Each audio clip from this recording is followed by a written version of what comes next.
देशातल्या 5 महत्त्वाच्या राज्यांमध्ये विधानसभेच्या निवडणुका पार पडलेल्या आहेत आणि रविवारी त्याचे निकाल हाती येणार आहेत। मात्र एक्झिट पोलचे अंदाज आहेत ते समोर आलेत। यानुसार पश्चिम बंगालमध्ये तृणमूल आणि भाजपत काटेकी टक्कर असेल, तामिळनाडूत द्रमुकचा बोलबाला असेल असे एक्झिट पोलचे आकडे सांगतायत। तर आसाममध्ये भाजप पुन्हा सत्ता राखण्याची चिन्ह आहे। केरळमध्ये सत्ताधारी एलडीएफच्या बाजूने कौल मिळतोय।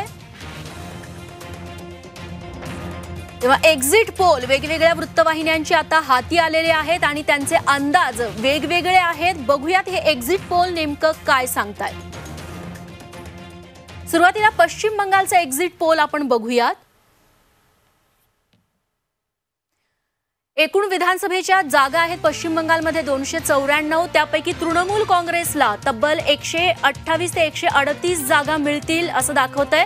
तर भाजपची सत्ता येऊ शकते असं रिपब्लिक टीव्हीचा एक्झिट पोल सांगतोय, कारण पश्चिम बंगालमध्ये भाजपला तब्बल 138 ते 148 जागा मिळू शकतील। 148 ही पश्चिम बंगालमधली सत्ता स्थापनेसाठी मॅजिक फिगर आहे। तर काँग्रेस आणि डाव्या पक्षांच्या हाती फक्त 11 ते 21 जागा पडू शकतात। रिपब्लिक टीव्हीचा हा एक्झिट पोल। दुसरा एक्झिट पोल हाती आलेला आहे, तो एक्झिट पोल आहे टाइम्स नाऊचा, पश्चिम बंगालचा। टाइम्स नाऊच्या एक्झिट पोल नुसार तृणमूल काँग्रेसची एक हाती सत्ता येऊ शकते, 158 जागा मिळू शकतात। भाजप एक सक्षम विरोधी पक्ष बनू शकतो, 115 जागा भाजपला मिळू शकतात, जी खूप मोठी आकडेवारी आहे। तर काँग्रेस आणि डाव्यांना मात्र 19 जागा मिळू शकतात। एबीपी न्यूजचा एक्झिट पोल बघते पश्चिम बंगालसाठी। एबीपी न्यूजच्या एक्झिट पोल नुसार 152 ते 164 जागा मिळून तृणमूल काँग्रेसची सत्ता पुन्हा एकदा येऊ शकते। तर भाजपला 109 ते 121च्या दरम्यान जागा मिळू शकतात। तर काँग्रेस आणि डाव्या पक्षांना 14 ते 25 पर्यंत जागा मिळू शकतात। जन की बातचा एक्झिट पोल आपण बघतोय, त्यांच्यानुसार 162 ते 185 जागा भाजपला मिळतील, म्हणजे भाजपची सत्ता येईल असं जन की बातचा एक्झिट पोल सांगतोय। तर तृणमूल काँग्रेसला 104 ते 121 जागा मिळू शकतात। काँग्रेस आणि डाव्यांना अवघ्या 3 ते 9 जागांवरती समाधान मानावं लागू शकतो एक्झिट पोलच्या या अंदाजानुसार। टीव्ही 9चा एक्झिट पोल काय सांगतोय, तर तृणमूल काँग्रेसला 142 ते 152 जागा मिळू शकतात, म्हणजे तृणमूल काँग्रेस सत्तेत येऊ शकतं। भाजपला 125 ते 135 पर्यंत जागा मिळू शकतात। तर काँग्रेस आणि डाव्यांच्या हाती 16 ते 26 पर्यंत जागा पडू शकतात। या पाठोपाठ तामिळनाडू दुसरं महत्त्वाचं राज्य, त्याचा एक्झिट पोल आपण बघूयात। रिपब्लिक टीव्हीच्या एक्झिट पोल नुसार एआयडीएमकेला 58 ते 68 जागा मिळू शकतात। तर डीएमके आहे त्यांच्या पदरी 160 ते 170 जागा येऊ शकतात। तर इतर स्थानिक पक्ष आणि अपक्षांना अवघ्या 4 ते 7 जागी समाधान मानावं लागू शकतं। आसामचा एक्झिट पोल काय सांगतो, तर भाजप इथं सत्ता कायम राखेल, 75 ते 85 जागा मिळतील 126 विधानसभेच्या जागांपैकी। काँग्रेसला 40 ते 50 जागांवरती यश मिळू शकेल। तर इतर स्थानिक पक्ष आणि अपक्षांना 1 ते 4 जागी यश मिळू शकेल।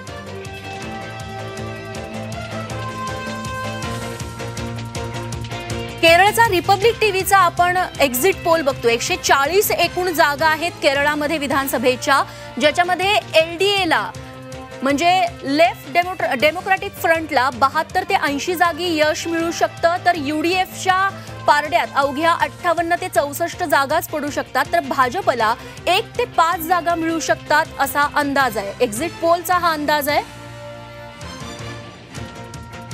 इंडिया टुडेचा आपण बघतोय एक्झिट पोलचा कल काय आहे। इंडिया टुडेच्या एक्झिट पोल नुसार 104 ते 120 जागी एलडीएफ लेफ्ट डेमोक्रॅटिक अलायन्सला जागा मिळू शकतात। तर यूडीएफ ज्याच्यामध्ये काँग्रेसचा देखील समावेश आहे, त्यांना अवघ्या 20 ते 36 जागा मिळू शकतात। तर भाजपला कदाचित एकही जागा मिळणार नाही किंवा जास्तीत जास्त 2 जागी यश मिळू शकतं।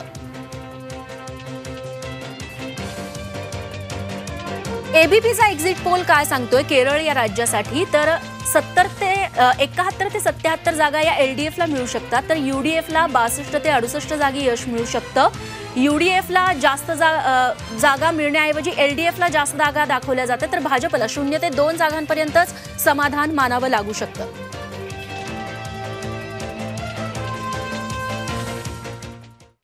यानंतर राज्यातल्या बातम्यांकडे वळूयात। राज्यातली कोरोना रुग्णवाढीची आत्ताची आकडेवारी समोर आलेली आहे। राज्यात दिवसभरात 66,159 नवे रुग्ण आढळलेले आहेत, तर मागच्या 24 तासात 771 कोरोना बाधितांचा मृत्यू झालाय। राज्यात कोरोनाचे 6,70,000 ऍक्टिव्ह रुग्ण आहेत या घडीला। दिलासादायक गोष्ट ही की आज दिवसभरात 68,537 रुग्ण बरे होऊन घरी देखील गेलेले आहेत। आज रुग्णवाढीपेक्षा बरे झालेल्या रुग्णांची संख्या ही जास्त आहे, मात्र रुग्णवाढ देखील आता कमी होणं अपेक्षित आहे, कारण जवळपास 10 दिवसांपेक्षा जास्त काळ उलटून गेलाय। राज्यात लॉकडाऊन सुरू आहे।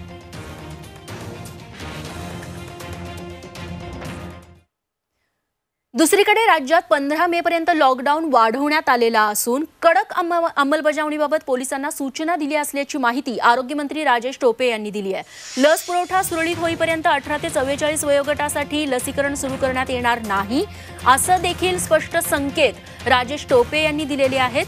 तर तिसऱ्या लाटेपूर्वीच ऑक्सिजनच्या बाबतीत राज्य सरकार स्वयंपूर्ण झालेलं असेल असा विश्वास त्यांनी व्यक्त केला।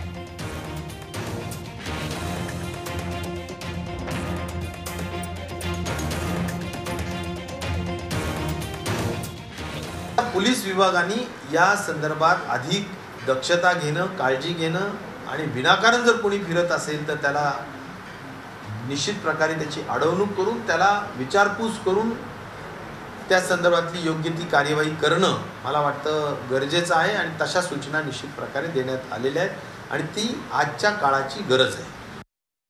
1 मेला आपण जे सुरू करण्याचा निर्णय केंद्र सरकारने सांगितला तरी सुद्धा वॅक्सिनचे डोसेस मिळणे हे अतिशय कठीण झालेलं आहे। माननीय मुख्यमंत्र्यांनी आणि सर्वांनी एवढंच ठरवलेलं आहे की ज्यावेळी आपल्याला एकत्रित 20-25 लाख वॅक्सिन्स मिळतील त्या दिवशी आपण ते सुरू करू, पण त्यासाठी लागणाऱ्या ज्या काही ऑर्डर्स असतील त्या ऑर्डर्स त्वरेने दिल्या जातील। तिसरी वेव्ह जी कदाचित एपिडेमिओलॉजिस्टच्या अनुषंगाने जुलै-ऑगस्टमध्ये अपेक्षित आहे, त्याच्या अगोदर आपण सर्वच पद्धतीनं आपण परिपूर्ण असलो पाहिजे ऑक्सिजनमध्ये। ऑक्सिजन नाही हे तिसऱ्या वेव्हच्या अगोदर अजिबात ऐकून घेतलं जाणार नाही। प्रत्येक तालुक्यामध्ये स्वतःचा ऑक्सिजन जनरेटर प्लांट असला पाहिजे। लिक्विड ऑक्सिजन असेल तर लिक्विड ऑक्सिजनचं स्टोरेज टँक असला पाहिजे। मोठ्या संख्येने ऑक्सिजन कॉन्सन्ट्रेटर असले पाहिजे। ऑक्सिजनसाठी आज जी धावपळ आहे ती असता कामा नये। दरम्यान याआधीच 15 दिवस आणखी कडक लॉकडाऊनचा विचार करा अशा गंभीर सूचना मुंबई हायकोर्टाने राज्य सरकारला दिलेल्या होत्या।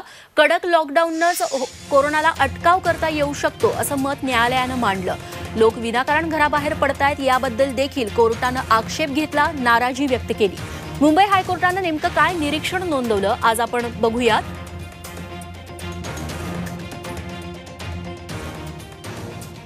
लॉकडाऊनबाबत राज्य सरकारचे निर्बंध पुरेसे आहेत का अशी विचारणा कोर्टाकडून करण्यात आली। कोरोनाबाबत लोक अजूनही पुरेसे गंभीर दिसत नाहीत असं निरीक्षण कोर्टानं नोंदवलं। नियम पाळले नाही तर कोरोनावरती मात कशी करणार असा सवालही कोर्टानं उपस्थित केला। अत्यावश्यक असेल तरच घराबाहेर पडायला परवानगी द्या अशा सूचना देखील कोर्टानं दिल्यात। पुढचे 15 दिवस कडक लॉकडाऊन करा असे निर्देश कोर्टाकडून राज्य सरकारला देण्यात आले।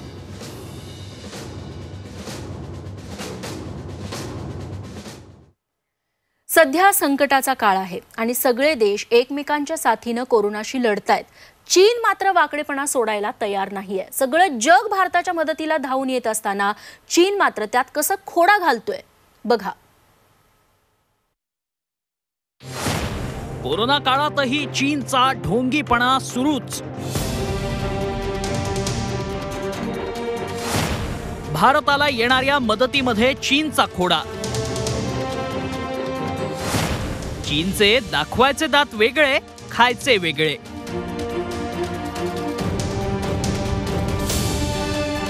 जग कोरोना नावाच्या राक्षसाशी झुंजतंय।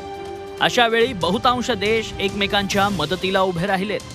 भारतात कोरोनाच्या दुसऱ्या लाटेचा कहर पाहता जगभरातून मदतीचा ओघ सुरू झालाय। अशा वेळी चीनचं मात्र वाकडं शेपूट कायम आहे। चीनच्या सिच्युआन एअरलाइन्सनं कार्गो विमानांची वाहतूक बंद केली आहे। त्यामुळे ऑक्सिजन कॉन्सन्ट्रेटर्सची वाहतूक ठप्प झाली आहे. चीनमधून अनेक व्यावसायिकांनी ऑक्सिजन कॉन्सन्ट्रेटर्स मागवले होते. त्यांची वाहतूक ठप्प झाली आहे. भारतातला कोरोना वाढल्याचं कारण त्यासाठी देण्यात आलंय. त्यामुळे 15 दिवसांसाठी कार्गो विमानांची वाहतूक एअरलाईननं बंद केली आहे. चीनचं हे वागणं म्हणजे पूर्णपणे अमानवी स्वरूपाचं आहे. ज्यावेळेला भारत हा अडचणीत सापडलेला आहे, आंतरराष्ट्रीय समुदाय हा भारताच्या पाठीशी उभा आहे, अशा वेळी चीन जाणीवपूर्वक भारताच्या अडचणी वाढवण्याचा प्रयत्न करतो आहे. चीननं कार्गो विमानांची वाहतूक बंद केल्यानं भारतानं ऑर्डर केलेले ऑक्सिजन कॉन्सन्ट्रेटर्स आता सिंगापूर मार्गे आणावे लागणार आहेत. पण या प्रक्रियेला वेळ लागणार आहे. दुसरीकडे चीननं गेल्या काही महिन्यात चीनी बनावटीच्या मोबाईल्सची आणि स्पेअर पार्ट्सची निर्यात वाहतूक मात्र एक दिवसही थांबवली नाही. फक्त ऑक्सिजन कॉन्सन्ट्रेटर्सची वाहतूक करायला दुटप्पी चीनला कोरोनाची भीती वाटतेय. भारत कोरोनाच्या पहिल्या लाटेशी सामना करत होता. त्यावेळेला चीनने पूर्व लडाखमध्ये घुसखोरी करून भारताच्या अडचणी वाढवल्या होत्या.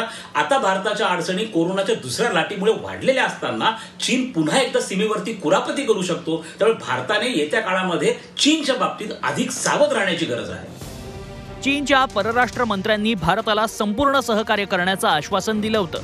पण चीन किती विश्वासघातकी आहे आणि माणुसकी शून्य आहे हे पुन्हा एकदा चीननं जगाला दाखवून दिलंय. ब्युरो रिपोर्ट, झी24 तास, मुंबई.